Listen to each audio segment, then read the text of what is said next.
Tuchel loves that Chelsea are on the charge and can get even better. Thomas Tuchel warmed to the flaws of this Chelsea victory, as if they offered him greater signs of progress on his restless quest for perfection. There is often more to learn when the plan goes awry, and his team won despite mistakes, and while making changes as they flexed between an international break and Tuesday's Champions League tie against Zenit St. Petersburg followed by a derby at Tottenham. In the end, they brushed aside Aston Villa with a degree of comfort, but they knew they had been below their best. Victory owed so much to the lethal finishing skills of Romelu Lukaku, and Tuchel was happy to enthuse about the personality, confidence and ambition of his new £97.5 million centre-forward.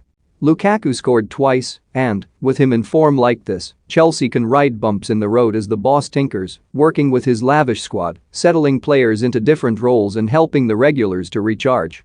The Chelsea boss was also prepared to confront his errors, taking the blame as Saul Niguez was caught out by the intensity of Villa's hustle on his debut and replaced at half-time.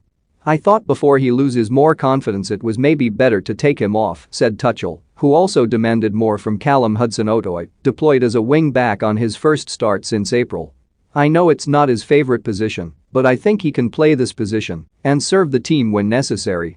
Here, it was necessary, and still he can do better, he can be more aggressive, still he needs to push himself absolutely to the limit.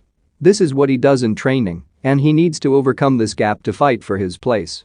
This is life at Chelsea." Hudson-Odoi, 20, was refused a chance to move on loan to Borussia Dortmund on transfer deadline day. "There was no chance to say yes," explained Tuchel. "For him, personally, it would maybe have been a good opportunity, but for us and the targets we want to achieve, it was simply impossible." Jorginho, who replaced Saul at half-time and restored a measure of control, started on the bench, having played 3 times during the international break, as did Cesar Azpilicueta, Andreas Christensen and Mason Mount. It helps, of course, to have Chelsea's depth of quality. In came Thiago Silva at the back after clearing the diplomatic row with Brazil and FIFA about his non-release. Mateo Kovacic started 3 times for Croatia, however, and still impressed for 90 minutes in midfield against Aston Villa, scoring the vital second goal, his first in the Premier League in 21 months, and creating the opener for Lukaku with a wonderful pass.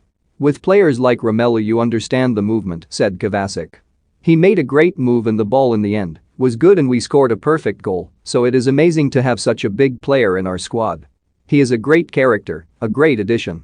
Lukaku's presence and his willingness to keep making runs in behind the opposition's back line offers another option, and Tuchel took the chance to tweak his tactics. As a coach, he is astute and flexible and made a switch to play longer out of defense in the second half to bypass Villa's high press. "He saw that we struggled to come out playing like we usually do," said Kovacic. "We changed our style of play a little and we played a little bit of long balls to Romelu, so we adapted quite well." In less than 12 months since the belated start to the 2020-21 season, Lukaku has scored 48 in 63 games for club and country. He has 3 and 3 since his return to Chelsea, and his second on Saturday, lashed left-footed into the top corner from the edge of the penalty box, exemplified his supreme confidence and inspired comparisons to his hero Didier Drogba.